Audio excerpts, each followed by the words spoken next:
kalau dimundur sedikit, maaf nih Kak, ini kan belakangan ini banyak sekali yang maaf nih ya, tidak awalnya tidak dapat restu tetapi hancur juga gitu kan. Cukup menyesali nggak sih Kak saat itu? Udah lewat ya. Jadi buat aku, Allah tuh nggak mungkin ngasih ujian umatnya tanpa Allah tahu umatnya tuh kuat gitu. Itu bukan slogan ya, sekali lagi. Dulu aku kalau baca kayak begitu pasti ini kan apa iya gitu. Tapi ternyata setelah aku lalui 4 bulan, ya kalau kita mintanya sama Allah, Sang Halik gitu ya, iya pasti kuat. Tapi kalau mintanya sama makhluk, nah itu pasti nggak kuat. Karena itu sudah saya alami di saat kita menikah. Kemudian orang yang kita harapkan bisa menjaga kita, tapi ternyata sebaliknya. Sebetulnya kan yang saya, sekali lagi, kenapa saya melaporkan? Karena dia tidak mengakui dari awal.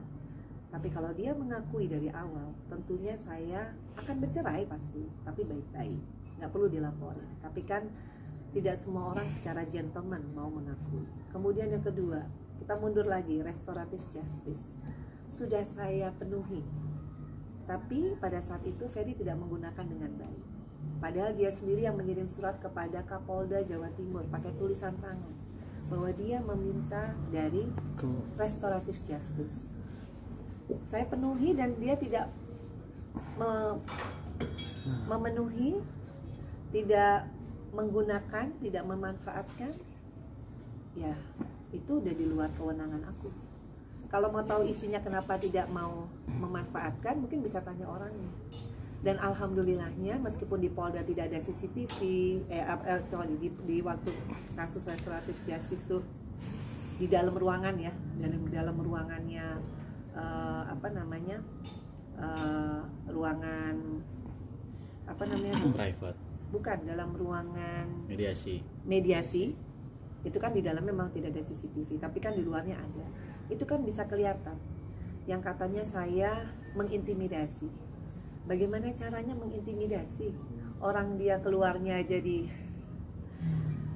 diiringi sama polisi, kemudian masuk ke dalam ruangan itu difasilitasi karena dia meminta. Kalau dia meminta kan kewajiban Polda adalah memfasilitasi.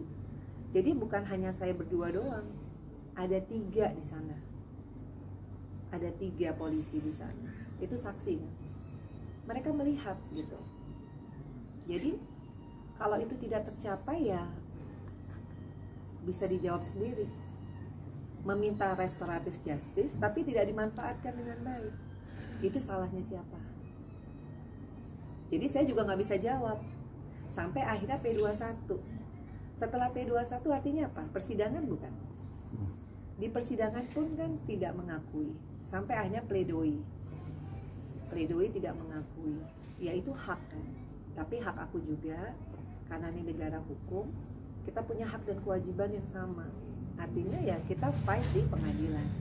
Dan terakhir vonisnya menyatakan terbukti secara sah dan meyakinkan melakukan KDRT fisik dan psikis. Itu negara menyatakan seperti itu.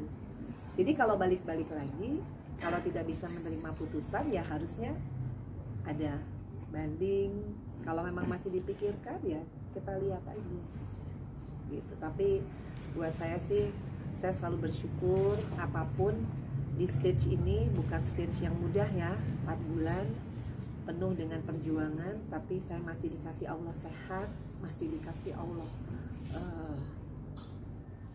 kekuatan, terutama mental ya gitu. Karena memang gak mudah bagi seorang perempuan, apalagi kalau yang nyakitin orang yang paling kita sayang. Kalau itu mungkin orang lain yang kita nggak kenal, kayaknya kita pasti siap kan.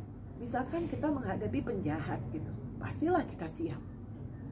Tapi kalau orang itu orang yang paling kita percaya, orang yang paling kita cintai, kemudian dia tidak mengakui sampai detik ini, kalau mau ditanya sedih, pasti saya sedih. Tapi kan saya nggak mau menjadi perempuan yang useless, menjadi perempuan yang cuma bisa nangis tapi do nothing. Dan kita tahu negara hukum itu adalah ya kita proses sesuai jalurnya. Saya juga mengapresiasi media yang selalu ingin memberikan saya ruang untuk bicara tentang ini. Tapi sekali lagi saya memilih untuk ke depan saya harus lebih kuat dong. Masa dikasih peristiwa jadi orang lebih lemah? berarti saya nggak dapat pembelajaran apa-apa. Jadi kalau saya terlihat saya masih bisa memperjuangkan ini, ya sekali lagi bukan karena saya yang kuat, tapi karena Allah yang memberi kekuatan itu sih Mas. Kak, menjadi trauma sendiri nggak sih untuk kedepannya? Saya tidak mau trauma berkepanjangan. Kalau trauma kemarin, iya saya trauma, saya nangis nggak berhenti. Mungkin saya belum pernah cerita bagaimana kejadian tanggal 8 Januari jam 8 pagi sampai jam 12 malam itu saya tidak berhenti menangis, tidak makan. Saya makan itu saya muntahin lagi karena saya begitu shock. Nggak pakai, udah nggak tahu hijab saya kemana, udah nggak tahu tas saya di mana. Di Kediri saya sendirian. Gak ada pilihan lain kecuali ngelapor sama polisi karena dia 2 kali dia tidak mengaku. Tapi alhamdulillah Allah masih kasih saya kekuatan, saya masih bisa keluar dari kamar, saya masih bisa lari, cari mana itu lift, masih bisa pencet, masih bisa bikin laporan sendiri. Belum ada lawyer waktu itu, saya ingat banget gimana detik-detik. Kalau saya ingat itu pasti saya akan begini. Itu memang masih ada trauma. Tapi di satu sisi kalau saya lihat Fania, itu juga tanggung jawab saya. Kalau saya begini terus-menerus, saya merugi. Karena gak semua orang dikasih seperti saya, kasih amanah untuk bisa doain Vera, Atala, dan Fania. Kalau mau ditanya, itu kekuatan besar yang membuat saya terus. Meskipun saya histeris, meskipun saya nangis, saya tetap harus punya keyakinan bahwa ini semua bisa saya lalui. Gak ada kekuatan yang lebih besar daripada kekuatan Allah. Tapi mesti saya yang minta, mesti saya yang bermunajat setiap kalinya. Makanya Allah kasih waktu 5 kali sehari untuk saya terus bisa berdoa. Saya dibilang mimisan, saya dibilang karena mau nyalek apa, saya harus bisa terus fokus meskipun hati saya sakit. Yang saya bersyukur punya ibu kayak ibu saya luar biasa, Mama Ayu. Papa Jenny udah tua tapi bijak, nggak ada emosi anaknya diginiin, marah-marah kepada siapapun nggak ada. Di situ saya belajar anger management, karena semua itu adalah pancingan. Kalau kita terpancing sama emosi, akhirnya blunder masalahnya, nggak fokus sama KDRT-nya. Saya belajar di situ sabar. Saya belajar di situ fokus sama sesuatu yang memang ingin saya perjuangkan. Jadi ya, saya minta wawancara ini nggak dikat. Saya minta tolong sama teman-teman wartawan karena ini adalah buat saya